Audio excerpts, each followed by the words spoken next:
All right, hello and welcome to Math 114. This is mathematical reasoning, and I just want to give you a quick introduction to the course and how things are going to work in this class. All right, now my name is Jordan Webster.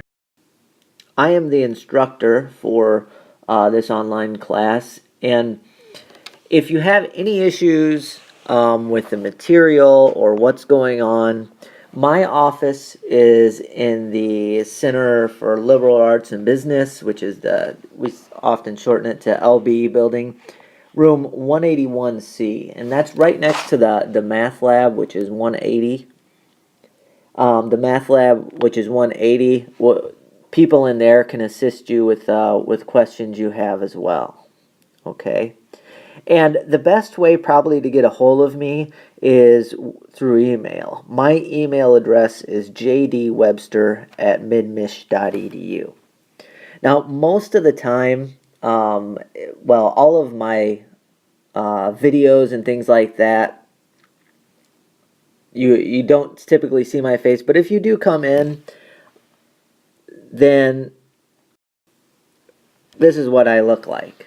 Okay, so most of the time I wear glasses. Ooh, I just drew myself. Most of the time I wore glasses.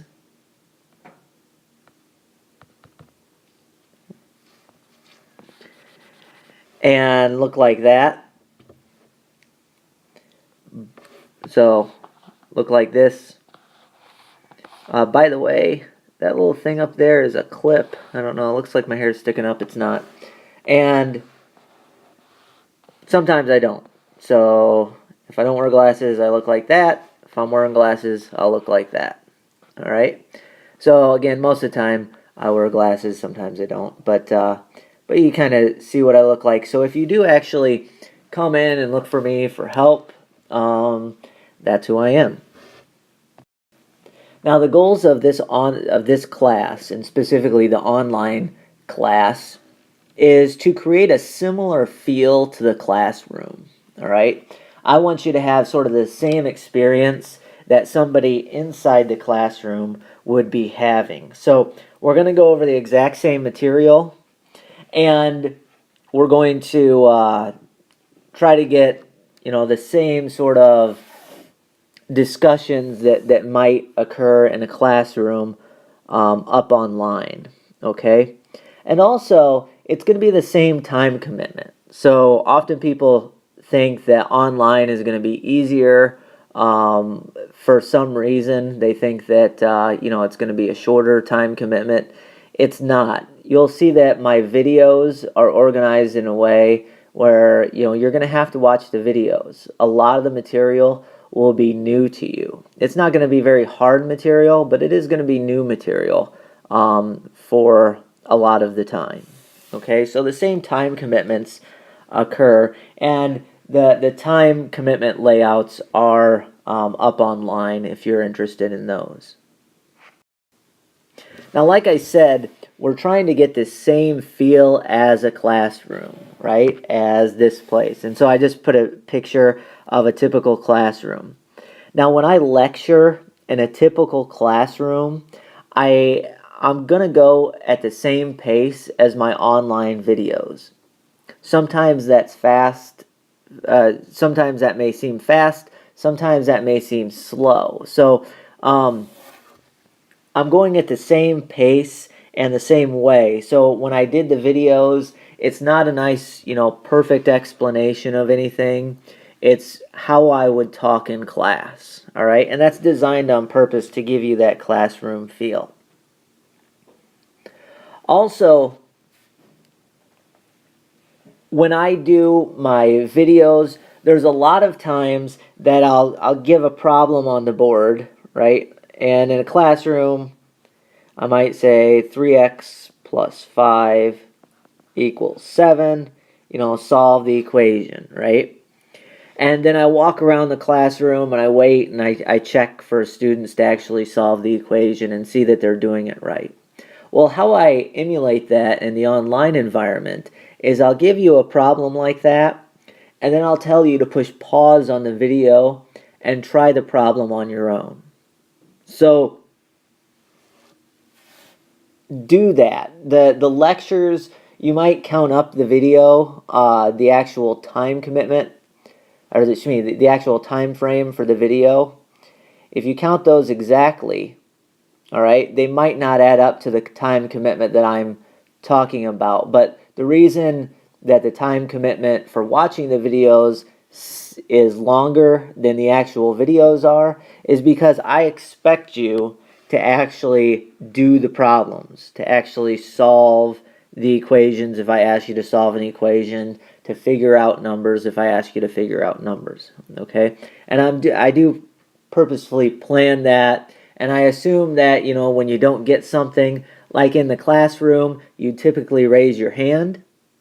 Here, I would assume you'd push pause on the video and kind of scroll back, or come in and see me if you're very lost, okay, or see somebody in the math lab.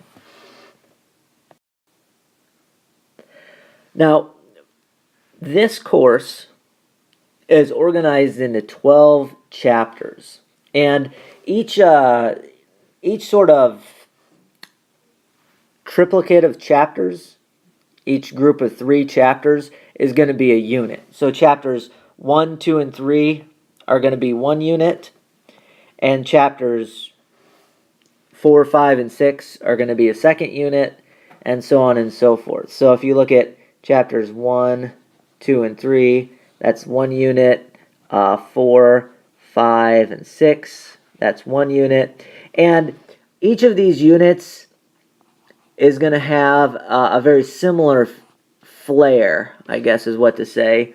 There's going to be a lot of themes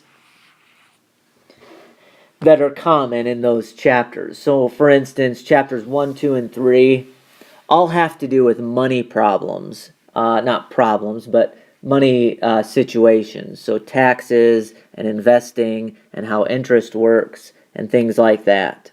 And each of the chapters is kind of grouped that way, where that the 3 chapters have one big overarching theme, like chapters 1, 2, and 3, the theme is money. And then there's some sort of subunits inside of that, okay? Chapters 7, 8, and 9, those are the allotment and fair division chapters, and you'll see that we talk about apportionment and voting and fair division in those. All right? Now, each of these 4 units is going to have a test associated with it. Now, let me explain this. The first 3 tests are going to be just over those chapters, and the 4 tests, well, the first one is going to be over chapters 1, 2, and 3, and it's going to be worth 100 points. The second one, so 1, 2, 3, worth 100 points.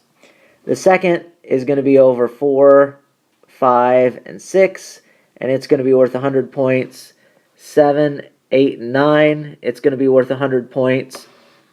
And then 10, 11, and 12, there's going to be a 100-point test over just chapters 10, 11, and 12. And then there's going to be a cumulative piece worth 50 points. Okay, so technically that last test is going to be 2 parts. One is a 50-part cumulative exam, and then the other is a 100-part for chapters 10, 11, and 12. And that comes up to 150 points total. All right, so there's going to be 4 tests, and that's how the point totals are going to be allocated. Now, there's also going to be, for each individual chapter, there's going to be a chapter quiz and a forum thread, okay? Now, the chapter quiz is something that, you know, is standard throughout all 114's forum threads. Some of it's standard. Others of it is, you know, sort of the typical discussions that would normally come up. So we're trying to replicate some of the questions, the discussions, the things that are related to the chapters, but not exactly addressed. So when we talk about taxes, we'll talk about, well, is the tax system that we have the right tax system? How would you change it? Those kinds of things. All right. So each chapter has a chapter quiz. Each chapter has a forum thing that you're going to have to respond to. These are both going to be graded. Graded. Can't write with this pen right now. Graded.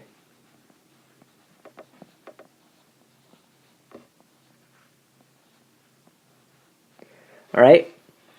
And we'll see the percentage and how those things, how the points are allocated on another slide. But those two things are going to be graded, and we're going to look at those. Those are going to be part of your total grade. Now, each chapter also has a video playlist. You can either click on these through Moodle, or you can look up my YouTube account. Again, it's J.D. Webster at midmish.edu. My YouTube account has all of the playlists as well. By the way, those playlists that I was just talking about, those have all the information about sort of the content knowledge in them. All right.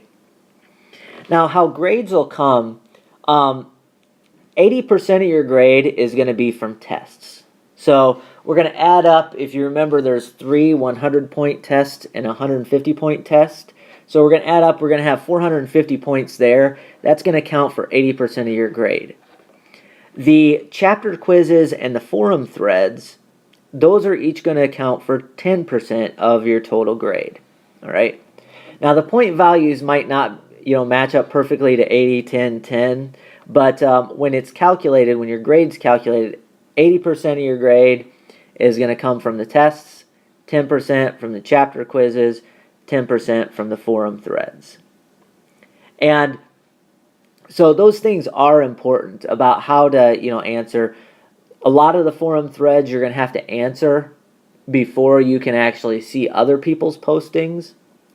And so you have to kind of answer with your own opinion before you see other people's opinion. Okay? Now, the thing about grades, we already said how they're allocated. If you want, remember, we have 80% from the tests. I'm going to make this a little bit wider here. That's better. 80% from tests, and then 10% from the chapter quizzes, and then another 10% from the forums. And that is going to be your grade. All right? So it's completely point-based, and you are earning your grade in this course. All right? You're not given a grade. It's however many points you score on those types of things is going to determine your grade. Okay? And that means there's no individual extra credit. I never give extra credit, for doing some weird project or anything like that. It's always no individual extra credit. There will be some extra credit opportunities on the end of every test, but as far as extra credit goes, no one person will get an opportunity for extra credit that's not available to everybody else. Okay? Now, one thing that's unique to the online environment is the attendance issue. There's a requirement for the college to figure out whether people are attending or not and whether they're participating.